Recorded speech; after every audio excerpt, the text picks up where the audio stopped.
we do not suffer for nothing. We suffer to create better condition of functioning for the organism so that we are going to function better in the end. It's not suffering like, well, I'm ready to suffer for anything. No, no, no.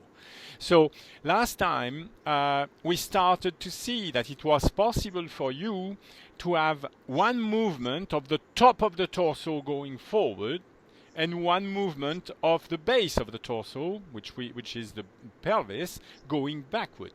So to move the top of the torso forward, we used the indirect process of using the tip of the elbow and the wrist movement. We wanted to set the upper part of the arm forward of the base of the thigh. So that would move the top of the torso forward. But at the same time, I ask you to bring the base of the thighs away from the knees, away from the base of the thighs, which is a movement that is in the exact opposite. These two movements conjugated, in fact, lengthen your spine. Yes. So that instead of having a gap between your spine and 2 points that were touching the sacrum and the top of the back, we saw that your back was much more full. Your back has gone back, and I see that you still have the same shape. What I didn't say, though, is that you were able to lengthen the first part of your back, but what happened is that the top of the back went down a little bit. So I said at the end of the lesson, next lesson we are going to see how you can stand in a different way. But before we start standing in a different way, I want to explain what's behind the lesson. Behind the lesson is the idea that we are going to continue having you bring the upper part of the arm more forward, while you bring the iliac and ribs further back. These antagonistic movements are the means whereby to really lengthen your spine. But this time we are going to try and achieve this without the top part going down. So I will define what I call the action point of the top part of the torso. When I talk about the torso, you remember I create an analysis, which means that I'm cutting things out. I'm cutting the legs out. So I'm getting rid of the legs, I'm cutting the arms out, and I'm cutting the neck. So what is left is the torso. So when I define the torso, it starts on the stool, and it ends on top of your arm. Without the limbs, we got the torso. Yes? This torso is not made of one part. It's in fact articulated. You've demonstrated this last time because if it was not articulated, it would haven't been possible for you to change the shape of your back. So you're getting to learn how to direct this joint that we call the torso. Okay? Good. Okay. So let's now define a bit more clearly how. So for the first thing is, you remember I called the ribs. The ribs are the middle point that are on the frontal plane of the torso. On the front of your torso, if we set a ruler against the arch, we will find that there are two ribs that are long enough to be on the frontal plane. That's what I call the middle of the torso. For the bottom of the torso, we use the iliac. And we said that by moving the iliac, yes, and also the sacrum, we were able to change the orientation of the first part of the torso on the chair. That was used in order to move also the middle part of the torso, which are the ribs. We use the iliac going back in space away from the knee in order to have the ribs further backward. We use the upper part of the arm and the tip of the elbow and the wrist to bring the top of the torso forward.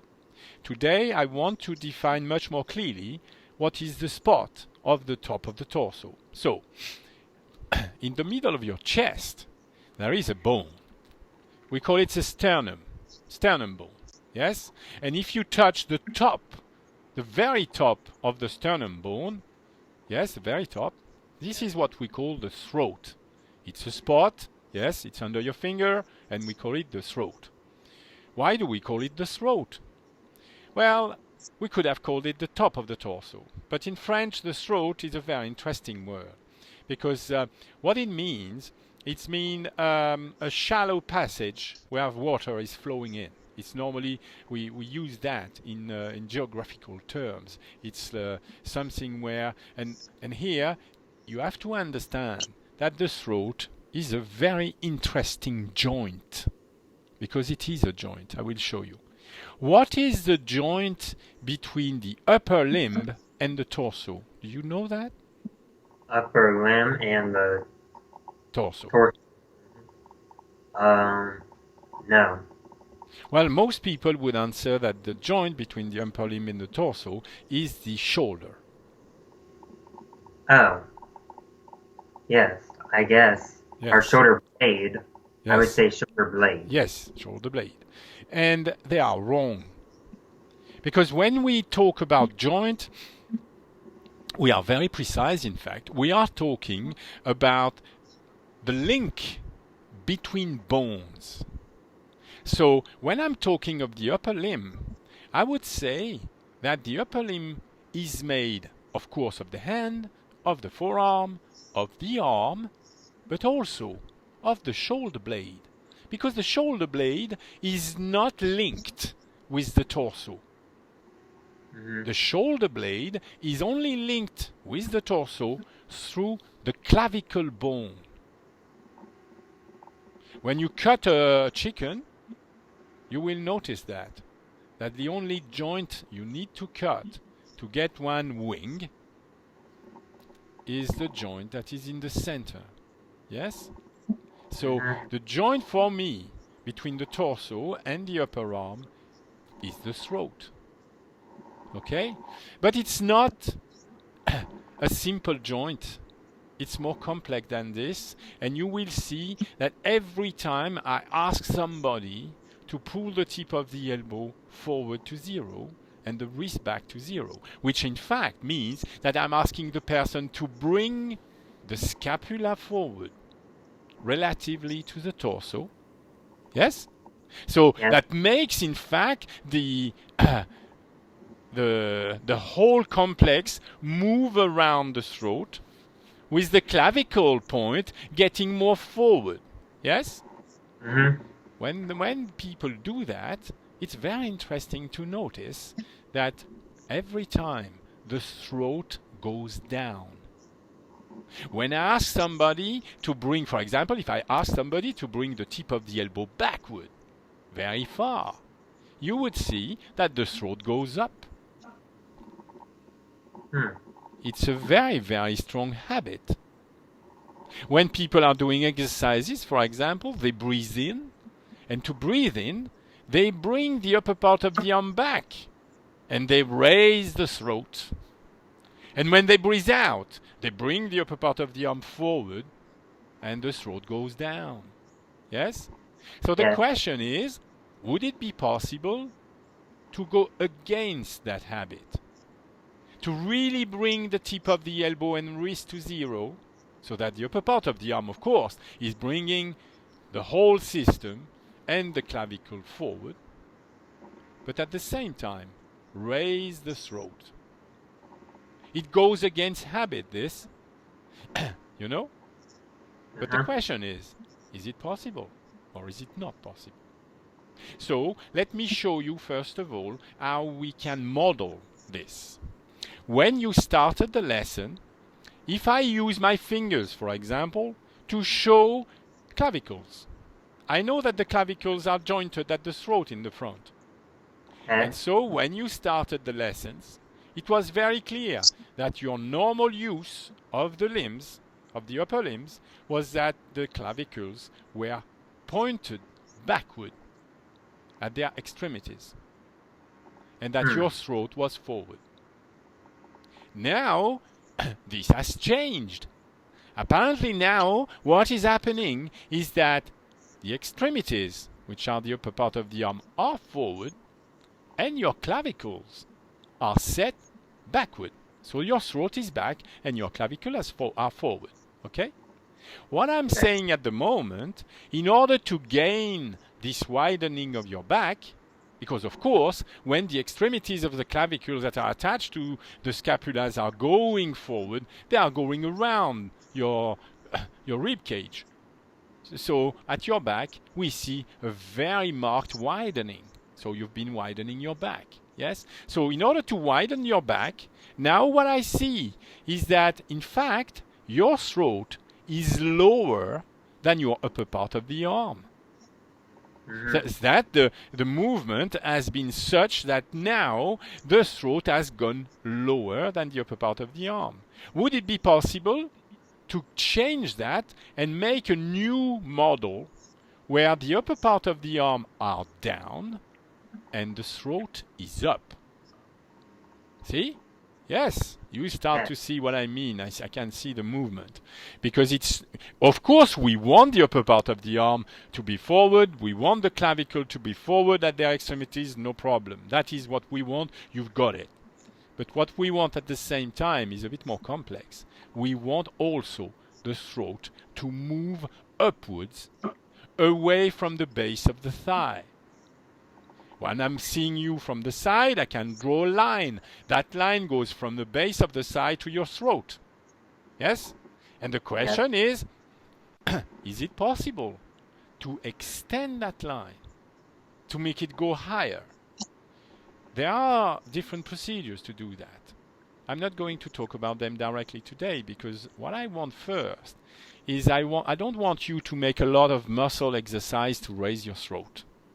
I want you to use your bones, because the more your bones are stacked, the easiest is going to be to have at the same time the upper part of the arm forward so that the extremities of the clavicles are forward, but also for the center to be higher.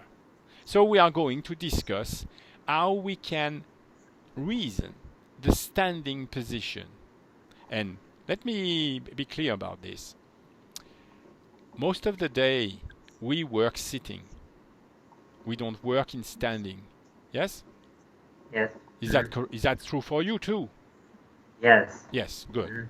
So it is possible to change the way we sit in order to prepare for standing. It's possible to change the geometry of the bones of the lower limbs, the legs, in order for us to be ready for standing. Yes, so we are going to work, if we want, in sitting, but with in mind the idea of changing the way we stand. So I'm going to give you today some rules in order to change the way you organize the bones of the legs and feet. This, even in sitting, will give you more support, and if you have more support, we should see that your throat is higher at the end. If it's not, you must sack me. Simple. Okay, so for once, I'm going to ask you to face the camera so that you're filmed from the front. Yes? And can you take your long ruler that is behind you? Yes. Okay. I will explain how it is that we construct the geometry in standing, so that you get an idea of what we want before we start. Can you hear me? Can you hear me without looking to the side? Yes. So I will talk to you. You're not seeing me, I think, here. Okay? I want you to know, do you see yourself when you're talking to me? No. Oh, yeah, that's fine. That's better. Don't look at yourself. You will watch the video. It's very good because when you finish the lesson, you have the video. And when you have the video, I want you to see yourself from the front. Yes? Okay. There is only a slight thing you need to change. Is for the moment, I can't see your feet. And there are two reasons for that. The one reason is that you're too far forward. Yes, you have to go backward with your chair so that I can see your feet. Yes? And the second thing, is it possible for you to change the way the screen is set in front of you so that I get less less height, and so that the camera is more down to you, so that I will look. Yes, that's better. That's good. So, this is your normal way of sitting? Yes. Good, good. So now, let's first explain what is the geometry we're after. We know that you have got 2 legs. I'm very good at that. I count very well. So you've got 2 legs. We know that there are bones inside your legs. Well, we haven't checked, but normally there are bones inside your legs. We know the shape of these bones. What is more difficult is to know exactly where they are, because there are many muscles that are inside your legs and are hiding the bones from your eyes. Yes? So I will give you some clues on how to find out what is the exact orientation of your bones in the legs. So, now, we know that you've got 2 legs and that you've got 1 pelvis in the middle. So the thing is that the spine is attached to your pelvis. The spine, if the pelvis moves to one side, we know that your spine is not straight. Or the other side is the same thing. So in standing, we should find a position of support, a position of rest, yes, that is such that your pelvis is going to be exactly horizontal, so that you're not leaning on one side or the other side, because we want to prepare for your torso to be self-supported. We want you to use your bones, okay? So it's very clear. So I've got the bones of the legs here. What we want to create is a situation where both big bones are exactly vertical. We don't want to set them at an angle. We don't want to be straight and the other one to be angled. No, we want to create something very simple. Why do we want that? Well, it's a simple game of construction. We want to have the gravity influence and aid your stature. So, in order for gravity to influence and aid your stature, the best thing is to create a geometry where the big long bones of the legs are exactly vertical. Well, we can prepare that in sitting. Because at the moment, if you were to stand, I can tell you something, is that your bones of the leg would not be set like this, vertically. You will find that one leg is much closer to the center, one leg is farther away, and you will see that the knees are out at the moment. So that if you were to stand like this, well, your base would certainly not be straight.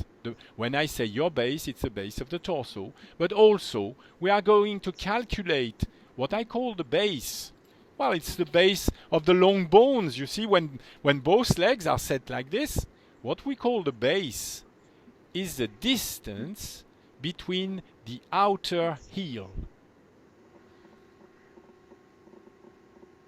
You have to know something, is that the human bones are made in such a way that the big bones of the legs are not ending on the front of the foot, they are ending very close to the back of the foot. You see, imagine a construction. When you look at a construction, you look where are the pillar supported. And you have to make it clear that you are supported by your heels. That is why the bone of the heel is the biggest one of the foot. And you will also notice that the big toe and the first metatarsal is about 10 times bigger than the other toes. Do you know why? Do you know what for it is that the big toe is 10 times bigger than the others? To use. Well, yes, to use as support. Mm-hmm. But you will see something very strange, is that when you stand, your weight is on the outside of the foot. If you look at your shoes, not now, but after the lesson, I would advise you to look under your shoes at the sole, and you will see that I'm quite sure that the outer ridge of your heel is worn out, meaning that you're always walking on the outside, which is a shame because it's not constructed that way.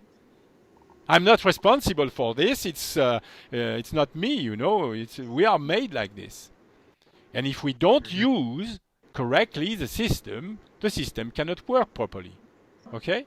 So, I'm going to give you clues on how you're going to set things. So, on the side of your pelvis, there is a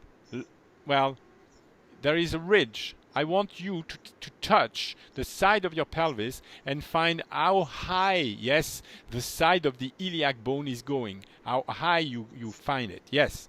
Now that you've got how high it is, I want you to take the ruler. And I want to set the side of the ruler against the side of your pelvis. Good.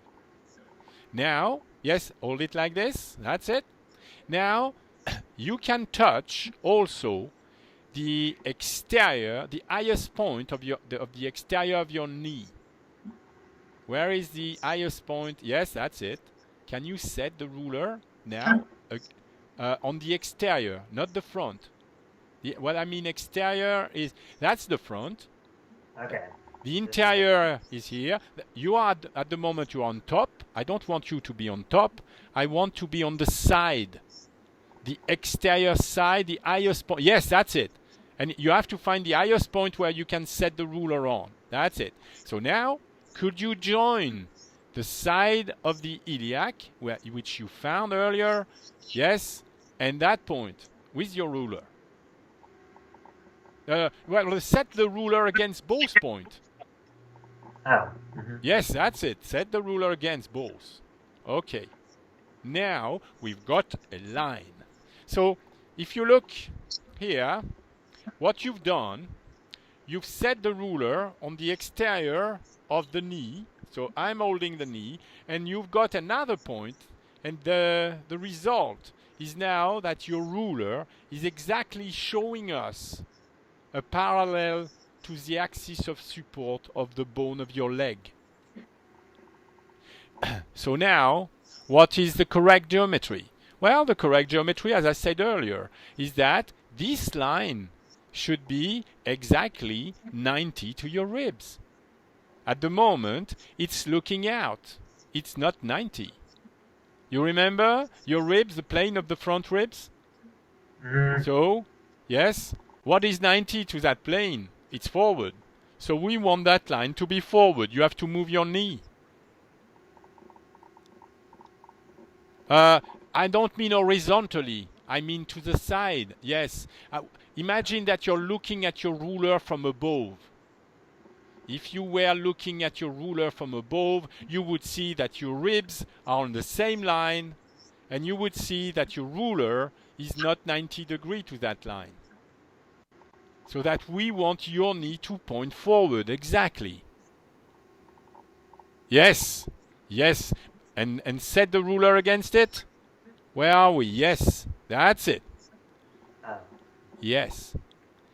So if you were to stand now, without moving your knees, you know what would happen? You would have one leg straight, and you will have one side not straight.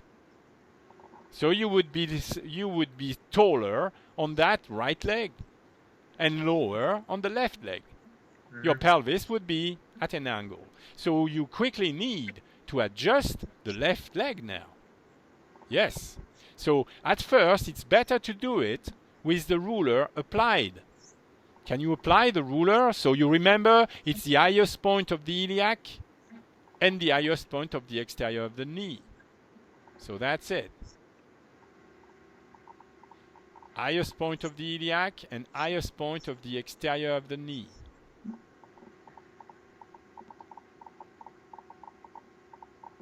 Not the front of the knee. You know? Yes, the exterior. Okay. Because, Matthew, there is very little flesh on the bone of the knee. So when you're touching the side of your knee at the top here, there is only bone. Yes? So that makes it very clear that you're directing the bone of the thigh. and you want it to be directed forward. So now you have got both sides that can be orientated forward, and you have to imagine what happens when you stand. If you stand and do not move the knees, either in or out, your sides are going to be vertical. So now we need to check that the bone of the legs, the tibia bone, are also vertical. So in order to check this, we are going to use the point that you found, which is the exterior part of your knee, the highest point, and we are going to see if the exterior of the heel is set exactly on the same plane. So at the moment, if you let your ruler go down, and keep it vertical, yes, and so that's it. Now we see that your exterior of the heel is not wide enough. You have to move your heel, your left heel has to move out. Oh no, not forward. Oh yes, I understand your problem. Remember, we are looking from above. If you look from above, it doesn't matter that your foot is forward or back. We are looking from above to see if yes, that's it, you follow me now. We want and it's not enough yet because your heel, the exterior of your heel is not touching the rod yet. No, you're moving the front of the foot. I want you to move the back of the foot. Why do I want you to move the back of... Yes, that's it. Now we've got a vertical. And you see, even if you bring your foot forward or your foot back, it doesn't matter. We still want to see from above that your heel is on the same plane as the exterior of your knee. Yes, that's it. So now that you've set up that leg, I want you to set up the other one, because the other one is the same problem. We see that, oh yes, but be careful, because what you're doing at the moment is that you have to be very clear that the ruler is at the extremity of the outside, yes, and it appears that your ruler is not vertical. So your knee should stay exactly where it is. No, your knee is correct. It's the foot that is not. Your foot, yes, your heel was too far out. Yes, now, yes. Now, from above, the exterior of the knee is exactly on top of the exterior of your foot, at least on the same shape. When I look at you from forward now, when I'm here, I'm looking at your image, well, I can see that both sides are going straight forward, and I can see that both tibias, both legs, are vertical. There is yet two things to arrange. On the human foot, it is possible to set a ruler against the heel and against the fifth metatarsal. The fifth metatarsal is the metatarsal of the little toe. So you can set your ruler against the back, against the side of your foot, so that it's touching, yes, so that it's touching the heel. Make sure that it touches the heel. Yes. Good. You will see that your ruler, well, is set at an angle. Mm-hmm. We want you to change that angle. We want you to keep the knee where it is. We want you to keep the heel where it is. But we want you to change the toes position. Could you set the ruler parallel to forward? Yes. Yes. This is exactly as if you were on skis. When you do you ski? No. Oh, you don't? Well, it doesn't matter. You don't have to ski to practice this. But you will find that this is very strange. You're not used to sitting like this, ever. Yes? But now you have something that Alexander called a base. We mean by base the distance between the heels. We mean by base the distance between the knees. And we mean by base the distance between the iliac. If we've got the same distance, same base, we get a rectangular shape of support. So I will want you to move your torso forward. And I want you, when you move your torso forward, I want you to look at your knees. I want you to see if when you move your torso forward, do the knee change base, either out or in? Can you make your knees keep base when you incline your torso far forward? So in order to know that, you'll have to look at your knees. Yes. Oh, you're keeping base very well. Next experiment. I want you to stand, but I want you to stand and make sure you keep base. That your knees are not making an X or making an O. By X, I mean when the knees are going in toward themselves. Of course, your pelvis cannot change. It's the base of your pelvis is what we are looking at because it's the base of the torso.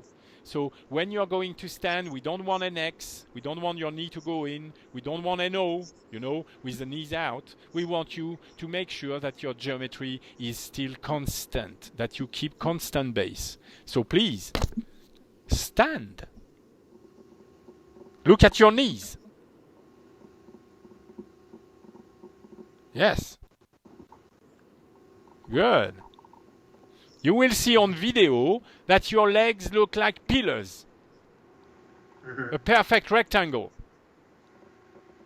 That's the best way to be aided by the force of gravity. So now, second things, you're going to sit. When you sit, look at your knees and keep base.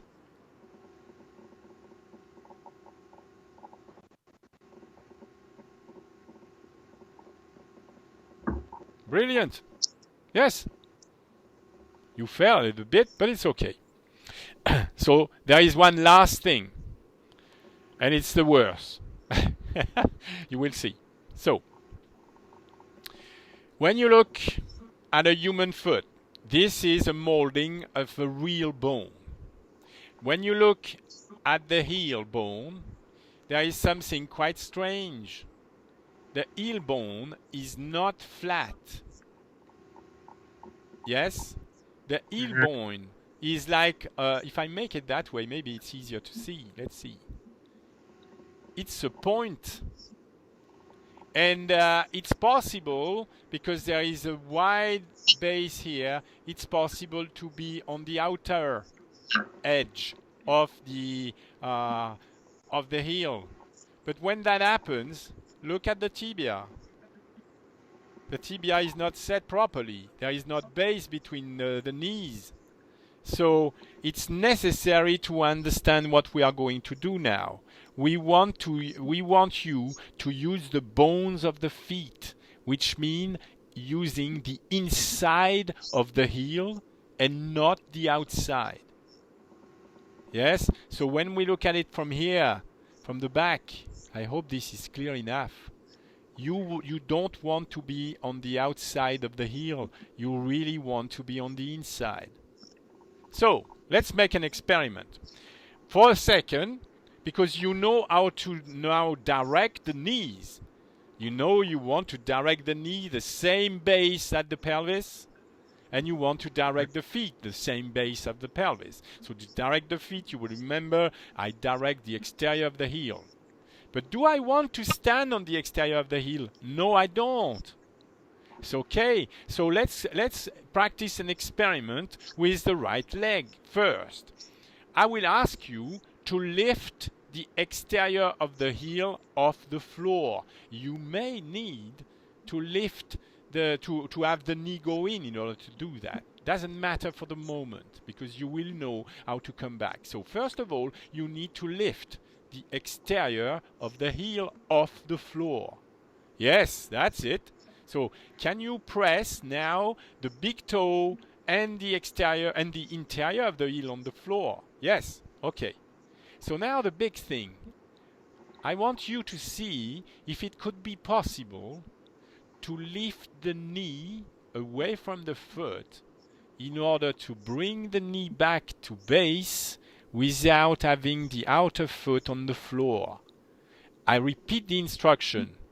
I pull the interior of the knee away from the foot in order to bring the knee to base without setting the outer foot on the floor. Yes, I think you managed to do that. A new muscle has come into play. It is not at all habitual for you. At first it will feel really, really strange not to be on the outer heel, on the outer foot. So now, could you do the same experience with the left leg? First of all, I'm going to lift the outer foot off the floor. I don't care if the knee goes in, that's it. And now I want to pull the interior of the knee away from the foot in order to get the knee at base without setting the foot on the floor. It's more difficult on this side.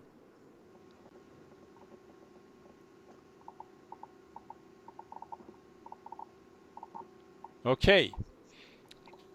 Would you please stand? So, can you stand without pressing on the outer heel? I want you to have the heel off the floor, but to pull the interior of the knee all the time from the foot. And then keep the base and stand.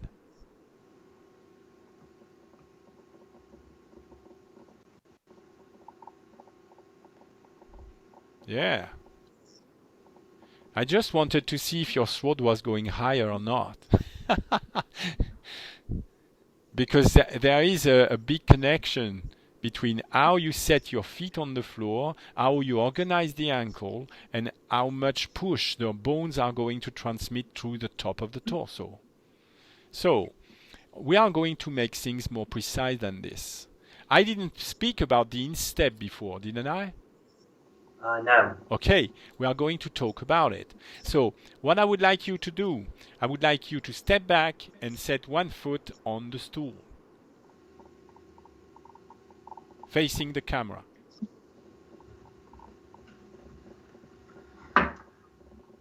Yes. So, your foot has got bones inside. We are interested in the big toe. I'm going to set a finger vertical on the big toe. Can you do that? Yes. And now I am going to stay on the interior of the foot, and I'm going to trace my finger back vertical until it's stopped by the tibia. Yes? Now I am going to plant the finger into the bone. This is what we call the instep. But first I want to make an experiment. I want you to lift the big toe off the table. And normally there is a tendon, and the tendon should be on your right. Your finger should not be on the tendon. The tendon should be on your right. Is it on your right? Yes. You're exactly on the spot we call the instep. Okay. Yes? So the instep is a spot that is on the foot. Okay? What we are going to call the interior of the knee is a spot that is not on the same bone, it's on the tibia bone. Okay? So now, have you got your ruler nearby? Yes. Okay? I want you to set the ruler on top of your knee, flat, set horizontally on top of your knee. Good. Now I want you to use your right hand and set the thumb up and the finger forward. Thumb up and finger forward, yes. And you're going to come and bring the index underneath your rod, touching the exterior of your knee. No, that's the interior. I want the exterior, yes. Now, remember what we call the base of the finger, the top of the palm? It's the region where I can flex. Yes, that's it. I want your base of the finger to be exactly on the front of your knee, the front of your patella. So maybe it's a bit high. Maybe you have to bring your ruler slightly forward. Yes, that's it. Now I want you to flex the fingers. And yes, that's it. And now your index is inclined down. I want your index to be horizontal. Yes, that's it. Okay? With the index finger, you should be able to hook on the top of the patella. Have you got the top of the patella under your finger? Yes. Yes. Now what I want you to do, I want to keep the finger on the patella. I want you to join the three fingers. Yes, join them. Join them, yes. So now, the first one is hook on the patella. The third one is touching a ridge, isn't it? Mm-hmm. Okay? That ridge is very important. That ridge we call the interior of the knee. When you take the ruler off, you will find that your finger is more on the inside of your knee than the outside. Yes?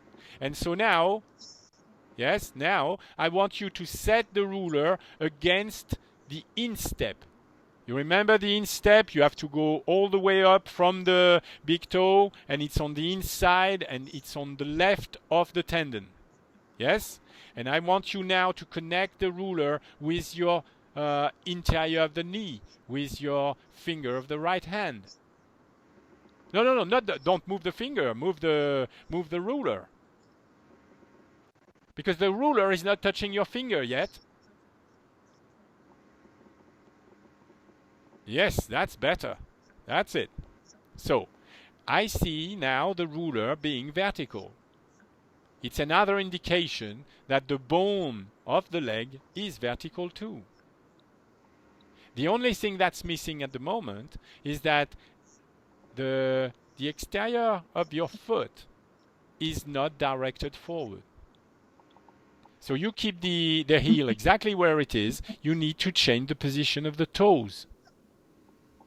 Yes. Yes. Well, it's still not directed forward. If you were to set the ruler on the table, no, not against the interior, against the exterior of the foot. Yes. That's right. We are always judging the exterior of the foot. Yes? So now you need to pull the interior of the knee so that it's at its highest point. So I will tell you what happened. When a leg is inclined, it's clear that the height of the leg is smaller than when it's vertical. Mm-hmm. The highest point for your leg is when it's vertical. So when I say pull the interior of the knee away from the instep, what I'm asking you to do, I'm asking you to pull up to make the leg vertical. Yes, that's it. Okay. Now we can come back to the lesson and start, but this time sideways.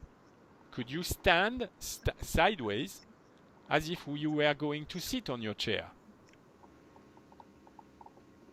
Oh, no, you can't sit with the foot on the chair. You have to get the foot off the chair. Yes? And you have to turn, I think, because you cannot sit if your chair is not behind you.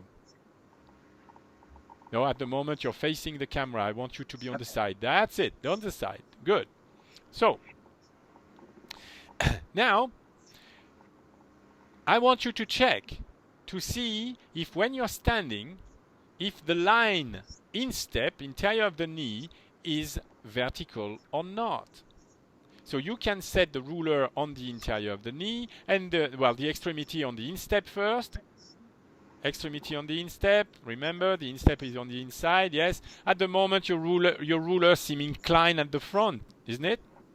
Mm-hmm. So you have to, bring the ribs backward, bring the iliac backward to make the ruler be vertical. Can you do that? Are you going to fall? Well, I will tell you something. If your upper part of the arm are very far back, you certainly cannot do what I'm asking for. What is happening at the moment is, in order to not fall back, you are bringing your throat very far forward. Isn't it? Yes. Okay. Maybe there is a confusion between stability and equilibrium. Most people know stability, and they think that stability and equilibrium are the same thing. These lessons are an exact demonstration that it's not the case. What we mean by equilibrium is, if you see what I'm showing at the moment, I'm showing that I've set a ruler on top of my finger. We call it equilibrium. That is not stability at all, because just if blowing on the side make it move. At the moment, you're not using equilibrium. You're using stability. To use equilibrium, there is a very simple experiment. I want you to lift the front of your feet off the floor.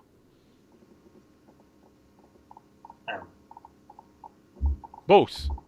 Oh yes, but keep them lifted. Mm-hmm. Yes. And Then you have to understand that in order to be able to do that, you will have to bring the upper part of the arm forward in space. Because when you lift the toes at the moment, your upper part of the arm are going back in space. So we want the knee to go back in space, but we don't want the upper part of the arm to go back in space. So it's very important that you start experiencing what is equilibrium. Equilibrium is not stability. Equilibrium is movement. How do we direct equilibrium? Well, we direct equilibrium with movements. Because at the moment you've come back to your normal stance, in your normal stance, you will see that your knees are far forward. All the pressure is on the front of the foot. You need to learn to create the pressure on the back of the foot. Yes, more and more. And you will notice that in order to go back in space, you need to have some parts going forward in space. Yes.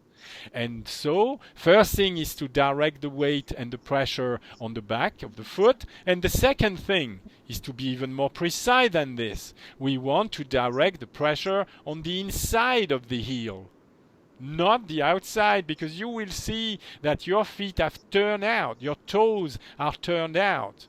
Yes, good. So, you remember what we call throat? Yes. Yes? Can you set the ruler on top of the throat? Vertical, sorry. Yeah? Look at where your ruler, the hand of the ruler is aiming. It's aiming, no, let it vertical. Let it fall vertically, the ruler. Yes. You will see that at the moment you're inclined very far forward. It's much too far forward. Your, in fact, throat, the top of your torso, should be on top of your instep. When you're going to set the throat on top of your instep, you will feel very, very awkward. You're not used to that because you like stability. This is movement. Yes. So we want the instep and the interior of the knee to be vertical, and we want the throat on top of it. At the moment, it's still slightly forward. How to bring the throat up? Well, to bring the throat up, it has to move forward. It has to move back at the moment. It has to move up. Yes, come on. And more. And more. Yes. It's a struggle. Yes, it's a struggle. Yes. Good. To help that, you know a few things. You could pull the iliac away from the front of the knee. You remember last time we set a ruler against the sacrum and the lumbar region? How do you think your ruler looks at the moment? Well, you can set your long ruler on it. Maybe it's too long. No, I meant to set the ruler on the lumbar region and sacrum region. So your ruler is too long because the chair is going to be in your way. I have a... You have a smaller one. Can you set it? Yes. So against the lumbar region, maybe your ruler is a bit too high at the moment. Yes, and so look at the shape of the ruler. You will see on video that your ruler is inclined forward at the top. Well, we wanted to make the ruler vertical, didn't we? Yes. Yes. And why are your knees are flexed? Why are they flexed? You should be touching the chair. Oh yes, that's a problem with balance. You have to, yes, your throat has to go up. Your throat has to go up even more. Yes. Yes. Oh, good. Fantastic. Well, Matthew, you look very different. You look much taller. I know this is very unusual, this is even painful or strange, but you're going to change the shape of your torso. We want that ruler on the lumbar region and sacrum. We want the sacrum line to be vertical. In order to get it vertical, you'll have to learn how to pull the iliac away from the front of the knee and pull the sacrum toward the base of the thighs in such a way as to pull the ribs back in space. You've gone back to the front of the foot. You're not on the heel anymore. Yes, that's it. You need to watch this video to see where you need to work. Yes? You will see that for the moment your legs are nearly vertical, but that your torso is still slightly inclined forward. I want you to learn equilibrium and to bring more and more your ribs back in space. Yes, in order to bring the ribs back in space, you have to bring the iliac away from the front of the knee. Yes, that's it. You're getting there more and more. Yes, more and more. Fantastic. Wow. So, this is very strong. This is very upsetting, or it's not nice. Yes? But it's very, very effective. You will see that in order to sit for hours with better quality functioning, this will help you a lot. So when you're standing, you will think of, okay, what is the geometry of my legs? Are my exterior of the heels exactly underneath the side of my pelvis? Are my knees the same distance? Yes, I want base. And then, am I pressing on the front of the foot? Or am I really pressing against the heel? And you will find that every time you check, you will be pressing on the front of the foot. And you will think, okay, good, I know what to do. I will pull the iliac away from the front of the knee. I will pull the ribs away from the front of the knee because I want the sacrum line to be vertical. Yes, I will more and more play. Yes, you're playing at this. You're playing at this. That's fantastic. You're playing, the experiment you're making, is it in an experiment in equilibrium? So remember something, when you pull the ribs back in space, do not pull the sacrum back in space too. Pull the sacrum forward in space. How to pull the ribs back in space and the iliac back in space. Yes, and pull the sacrum forward in space. That's it. And so you will find that when you play with this, well, very often you will come back to the front of the foot because that's the habit. But more and more you're going to think, okay, if I'm feeling fine, it's because I'm going forward. If I'm not feeling fine, if I'm feeling very, very unbalanced, remember that in the word unbalanced, there is the word balanced. And for us, yes, I know it's very strange this. Most people are very upset or very, they can't understand that they mistook stability for equilibrium all their life. But, well, you're young. You can adapt. So you want more and more equilibrium. You don't want stability. Equilibrium is made of movement. So when you feel too much movement back, yes? Well then, you will think of movement forward. Where are the forward movements? Well, for the moment, you have only two forward movements. One is sacrum forward. And the second is upper part of the arm and also tip of the elbow forward. So when you feel that you're going too far back, well, it's the time to think, doesn't matter, I will think of iliac, sacrum and tip of the elbow, upper part of the arm forward. And you want to raise the throat. Your throat is down at the moment. You want to go up with it. You will see it. Yes, you will see it on video. Go slowly when I give you an order, because otherwise you may fall back. My insurance policy does not cover the states. You are responsible for yourself. Okay? Matthew, Okay. I encourage you to watch this video and to learn from it and to experiment. Yes?